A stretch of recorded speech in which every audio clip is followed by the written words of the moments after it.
Milo Suandewi. Saya dari Prodi Sarjana Keperawatan tingkat 2A. Di sini saya akan memaparkan materi hubungan terapeutik.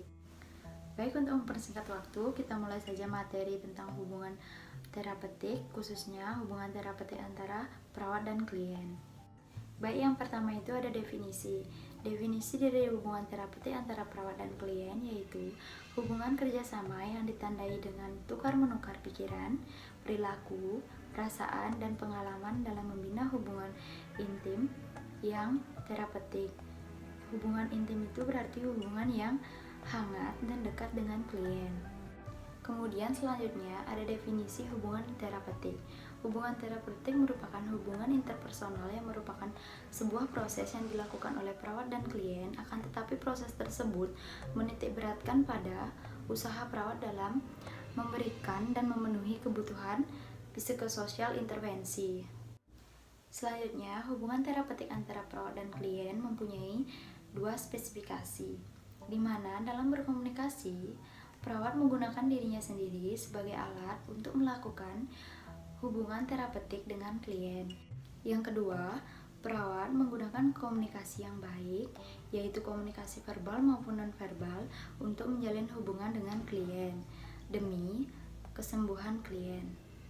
Kemudian, agar klien dapat mencapai kesembuhan yang maksimal, perlu adanya hubungan yang baik antara perawat dan klien. Hubungan yang baik ini merupakan fondasi dari asuhan keperawatan. Biasanya hubungan ini bersifat mutual atau hubungan yang saling berinteraksi satu sama lain. Nah, perawat harus mengenal keunikan dari masing-masing pribadi dan keunikan statusnya sebagai manusia. Perawat juga harus benar-benar memahami apa perannya dalam hubungan antara perawat dan klien. Nah, selanjutnya ada peran perawat, di mana seorang perawat memberikan klien kesempatan untuk mengidentifikasi dan menggali masalah dalam berhubungan dengan orang lain. Kemudian, menemukan cara sehat untuk memenuhi kebutuhan emosional. Dan yang terakhir, merasakan hubungan pribadi yang memuaskan. Adapun tujuan dari hubungan terapeutik yaitu meningkatkan kesadaran diri, penerimaan diri, dan kehormatan diri. Yang kedua, memperjelas identitas diri dan meningkatkan integritas diri. Kemudian yang ketiga, meningkatkan kemampuan untuk membina keintiman. Jadi membina keintiman itu artinya membina kedekatan atau kehangatan. Kemudian ketergantungan dan hubungan interpersonal. Kemudian yang keempat atau yang terakhir, mendorong fungsi dan meningkatkan kemampuan terhadap kebutuhan yang memuaskan. Nah, selanjutnya ada 5 kondisi penting yang mengembangkan hubungan terapeutik.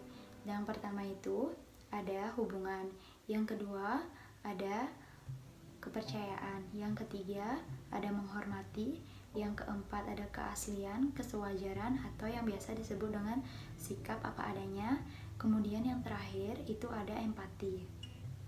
Nah, saya akan menjelaskan satu persatu 5 kondisi penting yang mengembangkan hubungan terapeutik. Jadi yang pertama itu ada hubungan. Hubungan merupakan kesan pertama yang muncul setelah kontak pertama dilakukan antara perawat dan klien. Munculnya kesan itu karena adanya perasaan diterima, kehangatan, persahabatan, kesukaan yang sama, dan tingkah laku yang tidak mengarah ke penilaian yang negatif. Contohnya seperti tersenyum dengan lembut, menjawab pertanyaan klien dengan cerdas dan tidak menyinggung, dan menanyakan kabar dan keadaan klien. Kemudian ada kepercayaan. Jadi kepercayaan itu merupakan fondasi dari hubungan terapeutik yang baik yang harus diperoleh oleh perawat dari klien. Selain itu, perawat juga harus mampu melakukan hubungan saling percaya dengan klien. Dan perawat harus menunjukkan sikap caring untuk mendapatkan kepercayaan dari klien. Kemudian ada pun hal-hal yang harus dilakukan perawat agar mendapatkan kepercayaan dari pasien, yaitu selalu ada saat klien membutuhkan bantuan. Yang kedua, menepati janji. Yang ketiga, jujur. Yang keempat, bertanggung jawab. Dan yang terakhir, bisa menyimpan rahasia. Kemudian yang ketiga ada menghormati. Jadi menghormati itu merupakan sikap di mana kita mempercayai nilai-nilai seseorang, meskipun dia memiliki tingkah laku yang sebenarnya kita sendiri tidak bisa menerimanya. Meskipun begitu, sebagai seorang perawat, kita harus menaruh sikap hormat kepada klien, meskipun klien menunjukkan sikap yang tidak biasa bagi kebanyakan orang. Adapun beberapa sikap yang harus ditunjukkan perawat kepada klien. Yang pertama, menyapa dan memanggil nama klien. Yang kedua, mengucapkan salam. Yang ketiga, selalu menyediakan waktu untuk klien dan selalu menjawab semua pertanyaan klien walaupun sedang sibuk. Nah, kemudian yang keempat itu ada keaslian atau kesewajaran. Jadi keaslian atau kesewajaran itu merupakan sikap apa adanya dari seorang perawat. Sikap di mana perkataan sejalan dengan perbuatan dan perilaku. Sikap tidak berpura-pura di depan klien atau sikap apa adanya. Salah satu sikap yang mampu mengantarkan perawat untuk mendapatkan kepercayaan dari klien. Kemudian yang terakhir itu ada empati. Empati merupakan kemampuan yang dimiliki oleh individu untuk bisa merasakan apa yang dirasakan oleh orang lain. Karena perawat harus memiliki sikap empati agar dapat ikut merasakan apa yang dirasakan oleh klien dan apa yang dipikirkan oleh klien sehingga dapat mempercepat proses penyembuhan. Nah, selain itu, perawat juga dituntut untuk mampu menunjukkan perasaan empati ini dalam bentuk kata-kata dan mampu mengekspresikan dalam bentuk perilaku.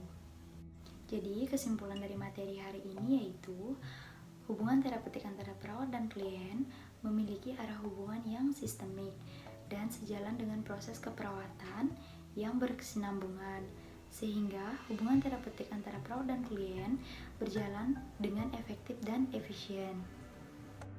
Baik, terima kasih atas perhatiannya. Semoga kalian sehat selalu.